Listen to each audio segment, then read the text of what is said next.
다음에 자 의미상의 주어 해석하기인데 얘는 투부정사의 의미상의 주어가 있고 또 동명사의 의미상의 주어가 있는데 이제 그게 뭐냐면 예를 들어서 It's important, 중요하다 to read books, 책을 읽는 것은 그러니까 이게 지금 가주어진저 문장인데 여기에서 이 책을 읽는 것에 대한 이 행동에 대한 의미상의 주어를 표현할 수 있다라는 거야. 그러니까 누가 책을 읽는 것이 중요하다라는 건지. 그럼 걔를 어떻게 써야 하냐면 이렇게 투부정사일 때는 앞에 for 플러스 목적격을 넣어주면 되는 거야. 그래서 너가 책을 읽는 것은 중요해. It's important for you to read books. 아니면 그가 책을 읽는 거 중요해. It's important for him to read books. 이렇게 for 플러스 목적격. 우리가는 for us. 그들은 for them. 이렇게. 그리고 여기에 당연히 뭐 인칭대명사 말고도 그냥 일반 명사도 들어갈 수가 있는 거지. 그래서 it's important for students. 뭐 학생들이 책을 읽는 것은 중요해. 아니면 어른들이 책을 읽는 것은 중요해. 어떻게 해야 되겠어? 여기에 for others 이렇게 알맞은 명사를 넣어주면 되는 거고 그 다음에 이렇게 for를 쓰는 경우도 있고 of를 쓰는 경우도 있어. 그래서 it is rude, 무례했다 to say so, 그렇게 말하는 것은 근데 여기서도 이 뒤에 나온 투부정사의 의미상의 주어를 표현을 해주고 싶어. 그럴 때 여기에서는 너가 그렇게 말한 거는 좀 무례했어. It was rude of you to say so. 그가 그렇게 한 거는 무례했어.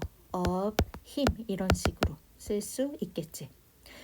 근데 이제 차이점이 뭐냐. 이때 of를 쓰는 경우는 앞에 있는 형용사가 뭐다? 사람의 성격을 나타내는 거야. 얘가 사람의 성격이나 뭐 성향을 나타내는 형용사가 앞에 있다면 뒤에는 전치사 of를 써주면 되는 거야. 근데 그게 아니라 뭐 중요한, 불가능한 그냥 이런 형용사, 상황을 나타내는 형용사가 온다면 그때는 for를 쓰면 되는 거야. 근데 이게 왜 그러냐면은 일단은 사람의 성격이라는 거는 그 사람이 소유한 거지. 그러니까 우리가 원래 소유를 나타내는 전치사가 of야. 그렇지? 누구누구 무엇 그래서 그때는 자 전치사 of를 써주면 된다. 여기서도 이제 또 마찬가지로 이 of 뒤에는 그냥 일반 명사가 충분히 들어갈 수 있는 거야. 뭐 학생들이 아니면 뭐 그 어른들이 그렇게 말한 거는 무례했다. 알맞은 명사를 계속 넣어주면 돼. 이제 그 다음에 이제 투부정사 말고 동명사의 의미상의 주어라는 것도 있어. 그게 뭐냐면 예를 들어서 I like singing. 나는 노래하는 것을 좋아한다. singing 동명사가 들어갔네. 근데 나는 너가 노래하는 것이 좋아. 얘는 어떻게 해야 돼? 그러니까 동명사의 의미상의 주어는 이 순서를 그냥 동명사 바로 앞에 써주면 되는 거야. 투부정사도 마찬가지였고 그러니까 여기에서는 그냥 소유격으로 써주면 돼. I like your singing. 나는 그가 노래하는 게 좋아. I like his singing. 그들이 I like their singing. 이렇게. 그러면 나는 그 가수가 노래하는 것이 좋아. 얘는 어떻게 해야 되겠어? 얘도 그냥 명사를 I like the singers singing 이렇게 그냥 명사에다가 소유격으로 써주면 되는 거야. 그러니까 원래는 문법적으로 이렇게 소유격을 쓰는 게 맞아. 그런데 요즘에 구어체에서는 목적격도 쓰거든. 여기 설명 다 나와 있어. 그냥 내가 풀어서 다시 이야기해 주는 것일 뿐이야. 여기에 자 구어체에서는 의미상의 주어를 목적격으로 쓰기도 한다. 근데 이제 구어체라는 게 쉽게 말하면 그냥 회화야. 회화. 말할 때 대화할 때는 목적격으로 의미상의 주어를 쓰기도 해. 동명사의 의미상의 주어를. 그러니까 얘를 다 어떻게 바꿀 수 있다는 거야? I like you singing. I like him singing. I like them singing. 그냥 명사는 I like the singer singing. 이렇게 명사만 써줘도 된다라는 거야. 그럼 동명사가 목적어 자리에만 들어가지 않잖아. 아이고. 자, 그럼 얘는 어떻게 해야겠어? 이거. 일단 singing makes me happy. 노래하는 것은 나를 행복하게 만든다. 그치?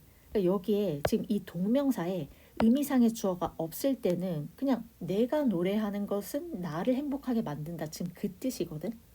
근데 여기에서도 마찬가지야. 동명사의 의미상의 주어를 넣어주고 싶어. 그럼 여기 이제 소유격이나 목적격을 계속 이걸 그냥 똑같이 써주면 되는 거야.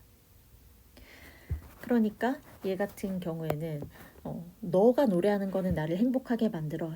Your singing makes me happy. 그가 노래하는 거, his. 그들, their. 그 가수가, the singers singing makes me happy. 똑같이 써주면 되는 거야.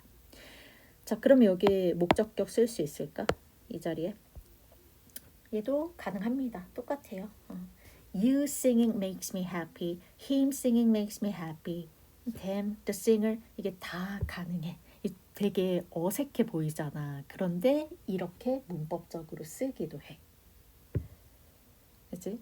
그래서 너희들 막 원래 문장 맨 앞에 막 주어, I, 뭐 you, he, they 이런 식으로 인칭 대명사 나오는 게 우리가 워낙 익숙하긴 하지만 근데 막 이상한 구조로 나와 있어. 뭐 him singing makes me happy 이런 구조가 나오더라도 당황하지 말고 동명사 앞에는 동명사의 의미상의 주어가 이렇게 목적격이나 아니면 뭐 his처럼 소유격으로 들어갈 수 있었지 그것만 좀 생각을 해주면 돼. 그치? 그래서 걔를 하나의 통째로 명사로 보고 해석을 해주면 되는 거야. 됐죠?